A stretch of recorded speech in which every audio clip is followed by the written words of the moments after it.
কেমন আছেন আপনারা সবাই? আলহামদুলিল্লাহ আমি ভালো আছি। আজকে চলে আসলাম আবার রান্নার ভিডিও নিয়ে। তো আজকে লাল শাক ভাজি করবো, তার জন্য লাল শাক ধুয়ে কেটে নিয়েছি। দিয়ে দেবো শাক, পেঁয়াজ কুচি শাকের ভিতরে একবারে আমি বসাই দিই, কাঁচামরিচ ফালি, রসুন কুচি,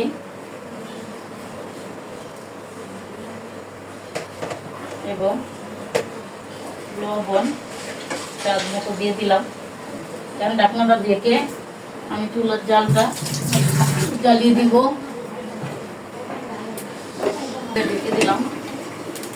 আর এই সাইডে আমি একটা ছোট মশলা তৈরি করে নিব।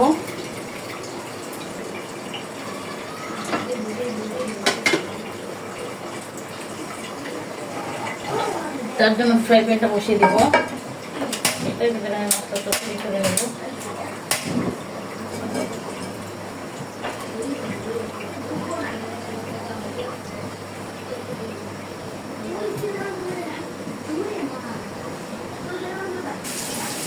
এই পাশে ছোটো মাছের জন্য আমি পেঁয়াজ কাঁচামরিচ ফালি দিয়ে দিয়েছি তেলের ভিতর। আমি এখন পেঁয়াজটাকে একটু মজিয়ে নিব যাতে হালকা সিদ্ধ হয়। তারপর আমি এক এক করে মশলা দিয়ে দিব। মশলাটা পছন্দ হলে আলু দিব। যাই হোক করতে থাকি, পেঁয়াজটাকে আমি একটু ভেজে নিই। আর ছোটো মাছের জন্য আমি কিছু আলু কুচি করে কেটে নিয়েছি, যাতে আলুদা রান্না করলে আমার বাচ্চারা একটু খাবে। ছোটো মাছটা তো পছন্দ করে না। তো কাসকি মাছটা খুবই সুন্দর ছিল আজকে।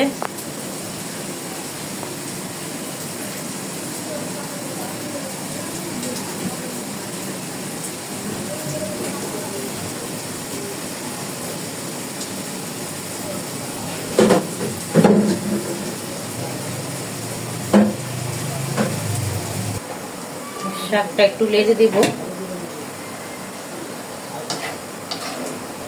শাকের ডালটা আমি কমিয়ে দিয়েছি যাতে সিদ্ধ হয় ভালো করে।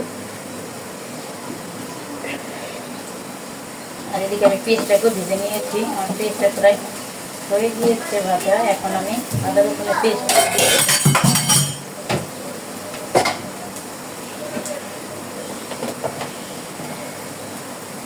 অল্প করে দিব। আদা রসুন পেস্ট আমি ভালো করে ভেজে নিব যাতে কাঁচা তেলে বাটা না থাকে। দেখি শাকটা হতে থাক। শাকটা একটু হলে আমি একটু থেতলে নিব যাতে গলে যায়। এখন আমি এক এক করে মশলাগুলো দিয়ে দিব। লাল মরিচের গুঁড়ো দিলাম 1 চামচ,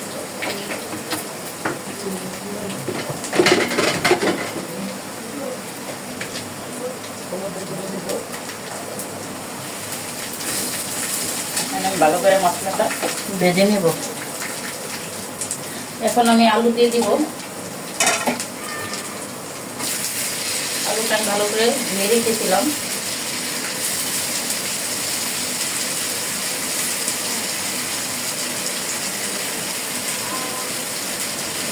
লবণ টেস্ট অনুযায়ী,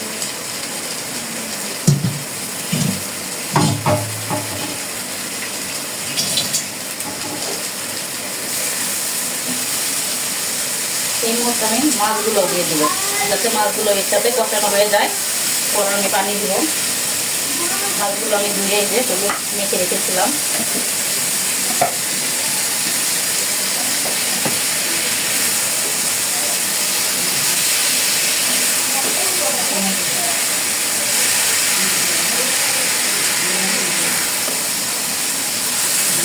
একটু ভালো করে নেড়ে ঢাকনা দিয়ে রেখে দিব যাতে মাছগুলো সিদ্ধ হয়ে যায়। কারণ কষানোর টাইমে আলুটাও সিদ্ধ হয়ে যাবে, প্রায় মাছটাও সিদ্ধ হয়ে যাবে। আর ডাইরেক্ট যদি পানি দিয়ে মাছটা দিতাম তাহলে কাঁচা কাঁচা একটা ফ্লেভার থাকতো।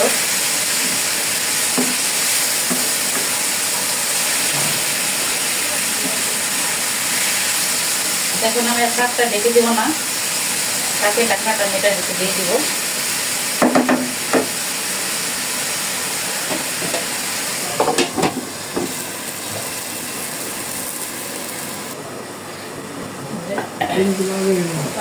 দিয়ে দিব এখন। আমার আলুটা প্রায় সিদ্ধ হয়ে এসেছে এবং মাছটাও সিদ্ধ হয়ে গিয়েছে। হালকা করে একটু পানি দিব।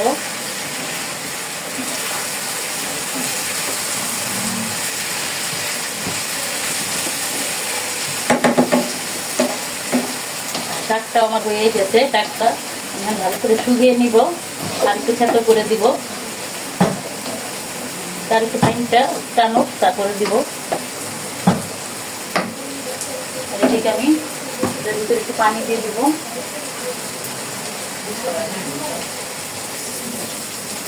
তখন আমি জল দিয়ে দেবো।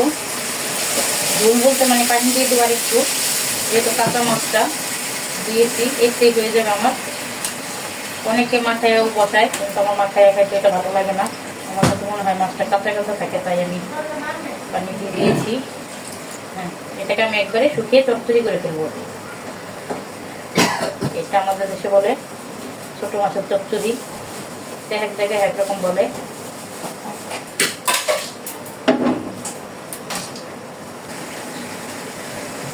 আমি এখন শাকটাকে বাগার দিয়ে নেবো। আমার শাকটা যেমন একটু থেতলে নিয়েছি, শাকটা এখন আমি একটু বাগার দিয়ে নিব। তার জন্য শাকটা বেড়ে কড়াইটা ধুয়ে নেব।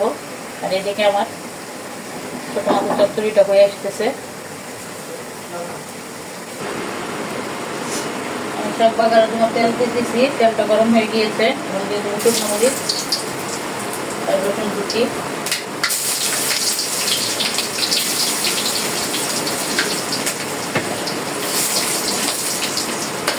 গোল্ডেন করে ভেজে নেব, গোল্ডেন কালার করে।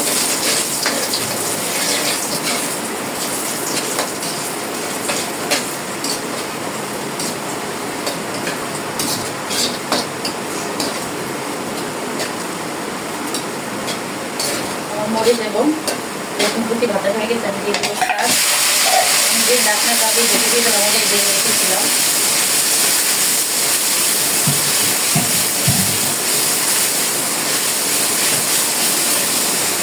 এখন আমি ভালো করে শাকের রসটাকে শুকিয়ে নিব, যাতে এটা দিলে কোনো রস না থাকে। কারণ আমাদের দেশে শাক ভাজি করে একবারে ভাজা ভাজা করে রস যাতে না থাকে। অনেকে আবার দেখি ভিজা ভিজা খায়, যা যেরকম বুঝি।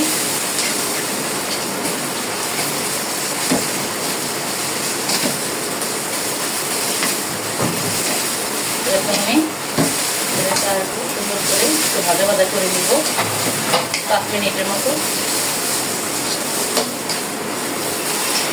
আমার লাল শাকটা আজকে খুবই ভালো। এখন এই সিজনে এমন লাল শাক পাওয়া যায় না, লাল হয় না। আজকে লাল শাকটা খুবই লাল।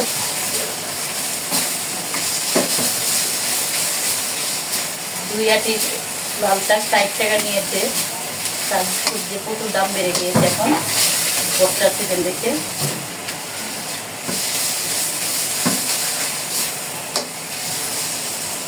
একটা একটু ভাজাবো। আর এদিকে আমার চচ্চড়িটাও হয়ে যেতেছে। এখন আমার শাক ভাজিটা হয়ে গিয়েছে, এটা নামিয়ে নিব। আর এটা বন্ধ করে দিব। এই সাইডে আমি চচ্চড়িটাকে দিয়ে দিব। আর শাকটাকে আমি বেড়ে নেব। আমার ছোট মাছের চচ্চড়িটা হয়ে গিয়েছে, এখন আমি খেতে দিয়ে দিব।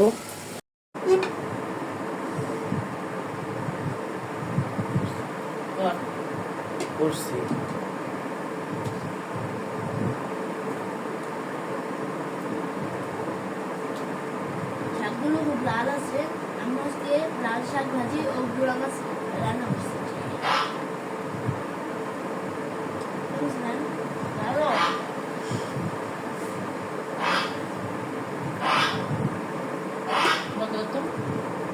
আমাদের এই ভিডিওটি যদি ভালো লাগে, চ্যানেলটিকে লাইক এবং সাবস্ক্রাইব করে আমাদের পাশে থাকবেন। আল্লাহ হাফেজ।